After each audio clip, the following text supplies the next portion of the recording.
سیرت حضرت سلمان فارسی رضی اللہ تعالی عنہ کے متعلق۔ حضرت سلمان فارسی رضی اللہ تعالی عنہ کا پہلا نام مابا تھا اور والد کا نام بوس خشان بن مورسلان تھا، جو اصفہان کی ایک مشہور بستی حبا کے سردار اور جاگیردار تھے۔ یہ اپنے بیٹے کے ساتھ بہت لاڈ پیار سے پیش آیا کرتے تھے۔ گھر میں اس کی پرورش اس انداز سے ہوئی جیسے لڑکیوں کی ہوتی ہے۔ اس بستی کے بیشتر باشندے آتش پرست تھے، آتش کدے کو جلائے رکھنا مذہبی فریضہ سمجھتے تھے۔ حضرت سلمان فارسی رضی اللہ تعالی عنہ کے والد کی دلی خواہش تھی کہ اس کا بیٹا ایران کا مذہبی پیشوا بنے، اس لیے آتش کدے کو مسلسل جلائے رکھنے کی ذمہ داری بیٹے کو سونپ رکھی تھی۔ باپ بہت بڑا جاگیردار تھا اور زرعی فارموں کی دیکھ بھال خود کیا کرتا تھا۔ ایک روز گھریلو مصروفیت کی وجہ سے کھیتی باڑی کی نگرانی کے لیے اپنے بیٹے کو بھیجا۔ حضرت سلمان فارسی رضی اللہ تعالی عنہ فرماتے ہیں کہ جب میں گھر سے نکلا تو میرا گزر ایک کنیسہ کے پاس سے ہوا جہاں عیسائی پوجا مت مصروف تھے۔ میں اندر چلا گیا، مجھے ان کا طرز عبادت بہت زیادہ پسند آیا اور میرا دل ان کے دین کی طرف راغب ہو گیا۔ میرے دل میں خیال آیا، بخدا یہ طرز عبادت تو اس سے 1000 درجے بہتر ہے جو ہم کرتے۔ مجھے وہاں دلی سکون محسوس ہوا۔ دن بھر میں وہیں رہا اور زرعی فارم میں جانے کا خیال نہیں آیا۔ میں نے اہل کنیسہ سے پوچھا، تمہارے اس دین کا مرکز کہاں ہے؟ انہوں نے مجھے بتایا شام میں۔ تو رات گھر واپس لوٹا اور ابا جان کو بتایا کہ آج میرا گزر عیسائیوں کے عبادت خانے سے ہوا۔ مجھے ان کی عبادت کا انداز پسند آیا اور شام تک وہیں بیٹھا رہا۔ میرا باپ یہ باتیں سن کر بہت پریشان ہوا۔ اسے اندیشہ ہوا کہ کہیں اپنے آبائی دین سے منحرف نہ ہو جاؤں۔ اس نے مجھے گھر میں قید کر دیا۔ اس کے بعد میں نے کلیسا والے نصارہ سے کہلا بھیجا کہ جب تمہارے پاس شام سے کوئی قافلہ آئے تو مجھے اس کی اطلاع دینا۔ اس کے بعد ان کے پاس شام سے نصارہ تاجروں کے ایک قافلہ آیا۔ انہوں نے مجھے اطلاع دی۔ میں نے ان سے کہا جب وہ اپنی ضرورتیں پوری کر لیں اور لوٹنا چاہیں تو مجھے اطلاع کرنا۔ پھر جب ان لوگوں نے اپنے شہر کی طرف لوٹنے کا ارادہ کیا تو مجھے اطلاع دی گئی۔ میں نے اپنے پاؤں کی بیڑیاں نکال پھینکی اور ان کے ساتھ نکل بھاگا، یہاں تک کہ شام گیا۔ جب وہاں گیا تو پوچھا، اس دین والوں میں علم کے لحاظ سے کون بہترین ہے؟ انہوں نے کہا کلیسا کا اسقف۔ میں اس کے پاس گیا اور کہا مجھے اس دین کی جانب رغبت ہے، چاہتا ہوں کہ تمہارے ساتھ رہوں، خدمت کروں، تم سے کچھ سیکھ لوں اور تمہارے ساتھ نماز پڑھوں۔ اس نے کہا اندر آؤ۔ میں اس کے ساتھ اندر گیا۔ وہ شخص برا آدمی تھا، لوگوں کو صدقے کا حکم دیتا اور انہیں اس کی طرف رغبت دلاتا۔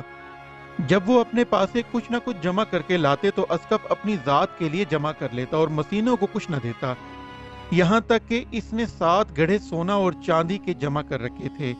جب میں نے اسے ایسا کرتے ہوئے دیکھا تو اس سے سخت نفرت کرنے لگا۔ پھر وہ مر گیا اور نصارہ اس کے دفن کے لیے جمع ہوئے تو میں نے ان سے کہا یہ تو برا آدمی تھا، تمہیں صدقے کا حکم دیتا اور صدقے کی طرف رغبت دلاتا۔ جب تم اس کے پاس صدقہ لاتے تو وہ اپنے لیے خزانہ کر لیتا تھا اور اس میں مسکینوں کو کچھ نہیں دیتا تھا۔ وہ لوگ مجھ سے کہنے لگے تجھے اس کی کیا خبر؟ میں نے جواب دیا کہ تمہیں اس کا خزانہ بتاتا ہوں۔ انہوں نے کہا اچھا بتاؤ۔ میں نے انہیں خزانے کی جگہ بتا دی۔ انہوں نے 7 گڑھے سونے چاندی سے بھرے ہوئے نکالے اور کہا اللہ کی قسم ہم اسے ہرگز دفن نہیں کریں گے۔ پھر انہوں نے اسے سولی پر لٹکا دی اور اس پر پتھروں کی بارش کی۔ ایک اور شخص کو لائے اور اسے متوفی کی جگہ مقرر کر دیا۔ راوی کہتے ہیں کہ سلمان کہا کرتے تھے کہ میں نے کسی ایسے شخص کو جو 5 وقت کی نماز نہ پڑھتا ہو، کسی غیر مسلم کو نہیں دیکھا جسے میں نے اس سے زیادہ دنیا کی روکش و آخر کی طرف تراغب کرتے ہوئے نہیں دیکھا اور اس سے زیادہ رات دن کے اوقات کا پابند سمجھا ہو۔ میں اس سے اس قدر محبت کرنے لگا کہ اس سے پہلے اس کسی محبت میں نے کسی سے نہیں کی۔ میں اس کے پاس ایک زمانے تک رہا۔ جب اس کی موت کا وقت قریب آیا تو میں نے اس سے کہا اے فلاں میں تیرے ساتھ ایک زمانہ رہا اور تجھ سے ایسی محبت کی اور کسی سے نہیں کی۔ اب تیرے لیے اللہ کا وہ حکم آ پہنچا ہے جسے تو دیکھ رہا ہے۔ بتا مجھے کس کے پاس رہنے کی وصیت کرتا ہے اور کون سی بات کا حکم دیتا ہے؟ اس نے کہا میرے پیارے بیٹے اللہ کی قسم میں آج کسی ایسے شخص کو نہیں جانتا جو اس دین پر ہو جس پر میں تھا۔ لوگ تو چل بسے ہیں اور جو رہ گئے ہیں انہوں نے اس کو بدل دیا ہے